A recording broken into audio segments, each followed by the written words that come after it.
안녕하십니까. 평택전남 주식TV 봉선생 이강민입니다. 오늘부터는 종목 분석 시리즈를 시작하도록 하겠습니다. 그동안은 업종 강의를 꾸준히 계속해서 보내드렸었는데요. 업종 강의는 이제 마감을 했고요. 코스피와 코스닥에 있는 모든 업종을 한 번씩 이렇게 살펴봤습니다. 그래서 이제부터는 그 개별 종목들에 대한 분석을 해볼까 합니다. 역시 코스피와 코스닥을 대표하는 종목들 위주로 이렇게 분석을 할 생각이고요. 종목에 대해서 전반적인 특성이라든지 또 어떤 최근의 흐름, 향후의 흐름에 대해서 생각을 해보는 그런 시간을 갖도록 하겠습니다. 그리고 또 코스피, 코스닥 주요한 종목들, 그리고 현재 이슈가 될 만한 그런 종목들, 이런 종목들을 살펴보면서 아무래도 좀 투자에 도움이 될 수 있는 그런 도움을 좀 드리고자 해서 이 순서를 마련했고요. 역시 코스피나 코스닥의 주요한 종목들에 대해서 살펴볼 예정이기 때문에 아무래도 그 대표적인 이런 종목들에 대한 어떤 그런 특성들을 알고 있다고 하면 또 매매하는데 충분히 도움이 될 수 있겠죠. 네, 오늘은 첫 번째 시간이고요. 첫 번째 시간으로 삼성전자를 준비했습니다. 아무래도 삼성전자라고 하면 코스피나 코스닥을 통틀어서 시장에서 가장 중요한 그런 종목이 아니겠습니까? 그래서 삼성전자를 먼저 살펴보는 게 삼성전자에 대한 어떤 그 기본적인 매너가 아닌가 그렇게 생각을 합니다. 삼성전자는 사실 시장에서 가장 중요한 종목이죠. 코스피에서 차지하는 비중이 엄청납니다. 시가총액 비중이 거의 20%에 육박하고 한때는 22%가 넘어가는 그런 흐름이었습니다. 지수의 흐름을 좌우하는 그런 종목이고요. 하나의 업종으로 봐도 무방한 그런 종목입니다. 어쨌든 굉장히 중요한 종목이고요. 항상 주식 투자를 하는 동안에는 살펴봐야 하는 그런 종목입니다. 삼성전자의 기업 흐름이 엄청나게 좋지 않게 돼서 갑자기 평범한 종목이 된다면 모를까? 그렇지 않고서는 역시 계속해서 꾸준히 관심을 갖고 살펴봐야 하는 종목이기 때문에 잘 좀 기억을 해두시는 게 좋지 않을까 그렇게 생각을 합니다. 삼성전자 같은 경우에는 처음 시작은 역시 그 삼성그룹의 시작은 오래됐죠. 삼성물산으로부터, 삼성상해로부터 이렇게 시작이 됐는데요.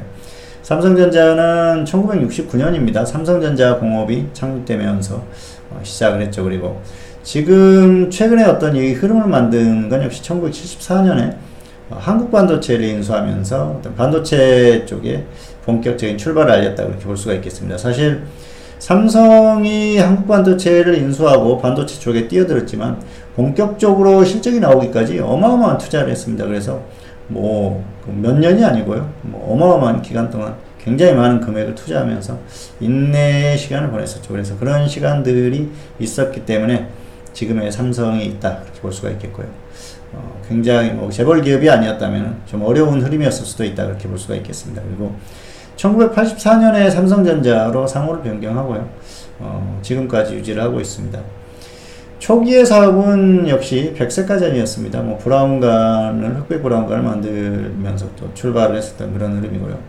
사실 그 삼성이 가전 쪽에 뛰어들 거라고는 아마 그 업계에서는 생각을 못 했었습니다. 그 LG와의 어떤 그런 관계도 있었고요. 또 LG 같은 경우에도 전혀 생각을 못 했는데 삼성이 가전 쪽에 뛰어들면서 주 기업의 그룹사 간에 굉장히 좀 좋지 않은 그런 감정이 남을 수밖에 없었겠죠. 아무래도 믿는 도끼 발등이 찍혔다고 할까요. 어쨌든 삼성이 초기에는 어려움을 겪었습니다. LG 같은 경우에는 아마 금성사라고 다들 기억을 하실 겁니다. 그리고 이후에 이름을 바꾸긴 했습니다만은 굉장히 광고 카피도 유명했었죠. 아마 그 80년대 TV를 보셨던 분들은 아마 많이 기억을 하실 겁니다. 순간의 선택이 10년을 좌우한다. 삼성에서는 작은 차이가 명품을 만든다. 그런 식의 어떤 그 광고 카피를 사용했었던 그런 기억이 있는데요.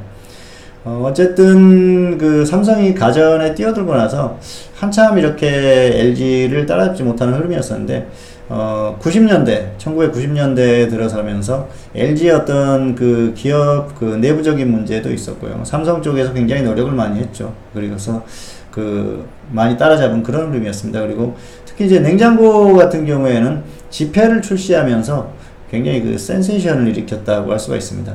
외국인들이 사실 가전 매장에 가서 양문형 냉장고를 찾을 때 지폐를 달라고 할 정도로 어떤 그 냉장고의 고유명사가 될 정도의 그런 그 굉장히 그 뭐 히트를 쳤던 그런 그 흐름이죠. 그래서 그때부터 좀 엎치락뒤치락 하면서 1, 2위를 다투는 그런 흐름이고요.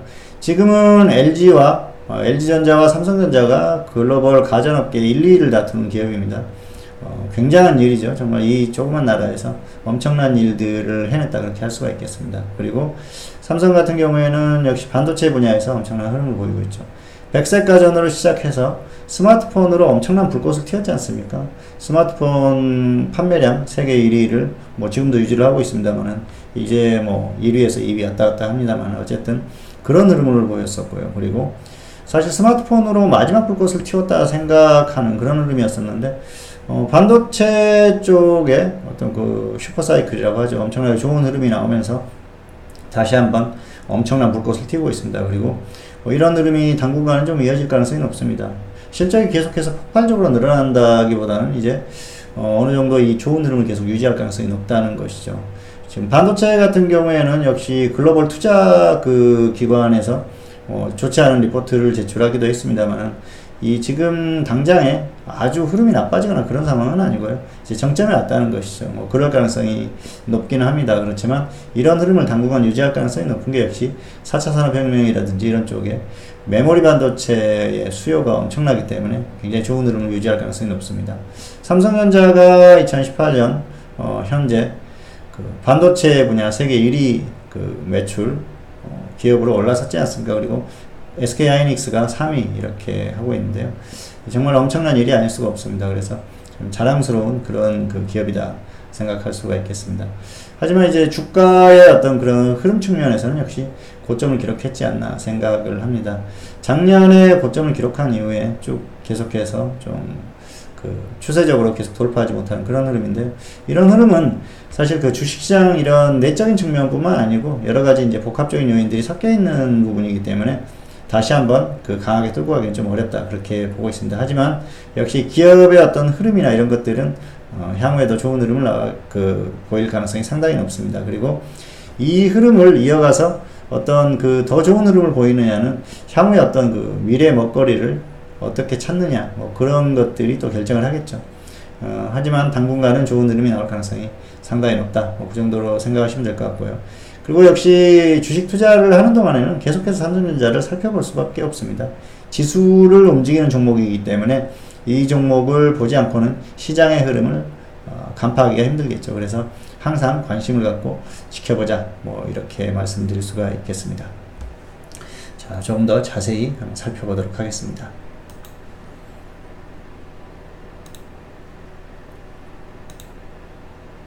네, 먼저 평택촌놈 주식TV에 대한 안내가 나가고 있는데요. 그 유튜브에 다양한 동영상이 있으니까 검색을 해보시고 좀 살펴보시기 바랍니다. 네, 그리고 자, 삼성전자의 차트죠. 삼성전자의 차트가 나가고 있는데요. 기업의 흐름에 대해서 먼저 살펴보도록 하겠습니다. 삼성전자입니다. 자, 대주주가 국민연금, 삼성생명, 그리고 삼성물산, 뭐 이건희 회장님. 이 주주 구성만 봐도 굉장히 안정적인 기업이라는 걸 알 수가 있습니다. 자, 작년 매출이 239조예요. 어마어마한 매출이죠. 올해가 250조, 1조 정도 예상이 됩니다. 영업이익이 53조, 올해 65조 예상되는데요.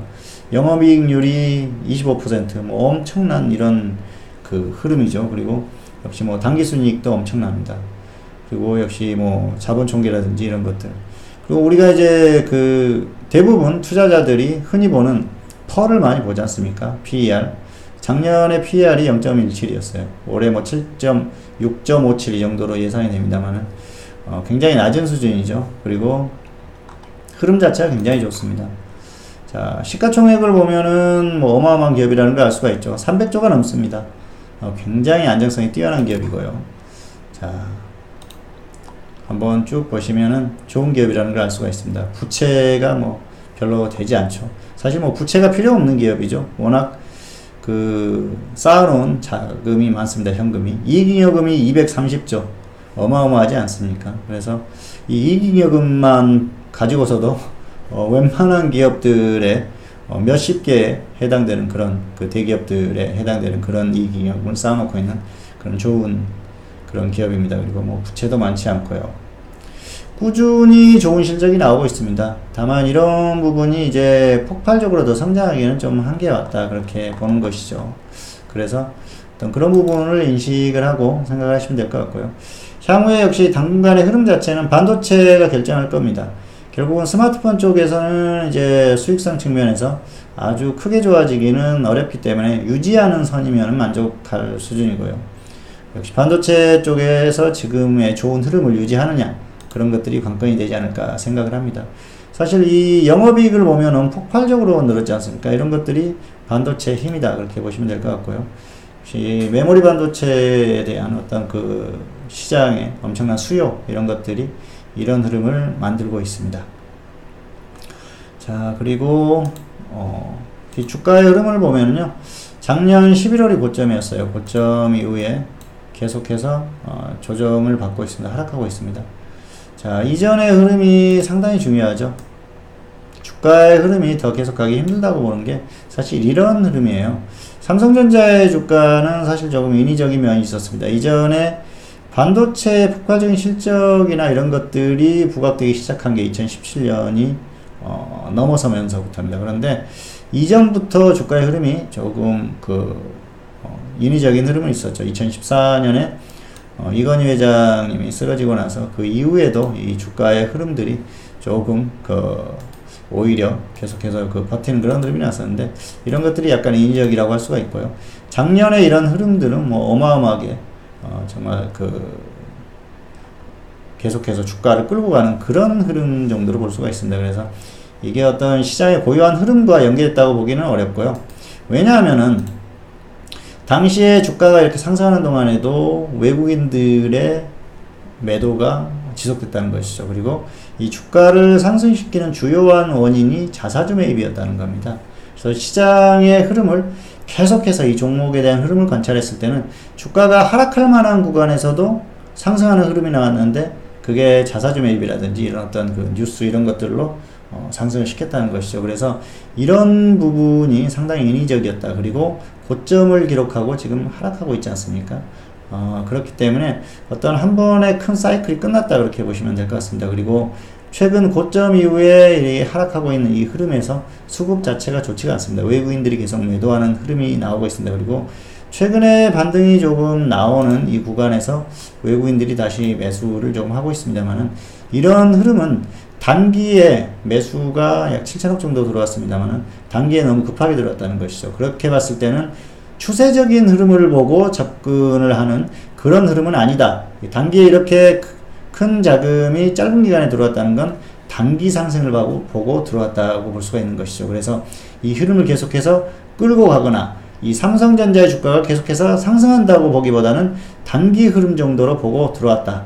그 정도로 보시면 될 것 같습니다. 그렇기 때문에 이 추세적인 그동안 수급적인 흐름, 외국인들의 매도세, 그리고 이 기간에 또 개인들이 계속 매수하는 어떤 흐름들을 봤을 때는 추세적으로 상승하기는 어렵기 때문에 단기적인 상승 정도는 가능하나 중기적인 흐름 자체는 어렵다. 그렇게 보시는 게 맞을 것 같습니다. 그리고 어떤 기업의 전반적인 주가의 주식시장 내적인 흐름도 그렇지만 외부적인 어떤 요인들, 무슨 정치적인 흐름과 연관된 여러 가지 흐름들 이런 것들을 봤을 때는 추세적으로 계속 가기는 좀 어렵다. 그리고 한번 이 끝난 흐름이 어떤 다른 요인에 의한 이런 흐름일 가능성이 상당히 높다. 그렇게 볼 수가 있겠습니다.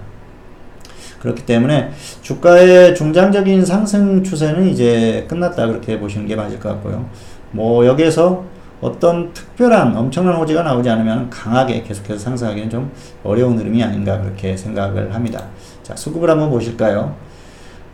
액면 분할 이후의 흐름을 보면은 역시 개인들이 계속 매수하죠. 그런데 그 이전에도 개인들이 계속 매수하는 흐름이었습니다. 그래서 이 개인이 매수하는 이 흐름, 그리고 외국인과 기관이 매도하는 흐름이 나오죠. 기관들은 삼성전자에 대해서 어마어마하게 좋은 리포트를 내놓습니다만은 기관들이 매도하는 흐름이죠. 그렇기 때문에 이 흐름들을 봤을 때는 계속해서 하락할 수밖에 없는 그런 흐름이 나오고 있다. 그렇게 볼 수가 있겠습니다. 그래서 삼성전자의 주가 흐름은 단기적으로는 반등이 나왔습니다. 다만 단기의 흐름 자체도 여기서 더 크게 가기는 좀 어렵다 그렇게 보고 있는 흐름이고요. 그리고 추세적으로는 더욱더 강하게 가기는 좀 어려운 흐름, 역시 추세적으로 꺾일 가능성, 저점을 깨고 더 하락할 가능성이 높습니다. 그리고 이미 이전의 저점을 이탈했죠. 이 흐름 자체가 상당한 의미가 있다 그렇게 볼 수가 있겠습니다. 그냥 상승하려고 했으면은 굳이 저점을 이탈하는 흐름은 나오지 않았을 겁니다. 근데 이 이탈하는 흐름들이 어떤 그 종목의 흐름, 강도 그런 것들을 보여주기 때문에 종목 자체적으로 추세적인 흐름 자체는 약합니다. 그래서 추세적으로 가기는 어렵다 이렇게 말씀드릴 수가 있겠습니다. 삼성전자의 흐름은 시장에서 굉장히 중요합니다. 시장의 코스피에서 차지하는 비중이 워낙 크기 때문에 지수와 연관된 흐름을 보일 수밖에 없습니다. 결국 지수도 삼성전자의 흐름에 따라서 움직이는 그런 흐름. 최근에 이 반등도 어느 정도 지수와 연관된 흐름, 지수를 반등시키기 위한 그런 흐름 중에 하나였다. 그렇게 볼 수도 있겠고요. 어쨌든 시장을 관찰할 때 삼성전자는 항상 주의 깊게 관찰하시기 바랍니다. 지수를 끌고 가는 업종, 또 지수를 끌어내릴 수 있는 그런 종목이기 때문에 삼성전자는 그런 종목이라는 거죠. 굉장히 중요합니다. 그리고 전기전자 업종의 전반적인 흐름을 리드하기 때문에 삼성전자의 흐름은 꼭 관찰해야 된다. 그리고 이제 추세적인 흐름 자체는 계속해서 상승하기는 어렵다. 그렇게 보시는 게 맞을 것 같습니다.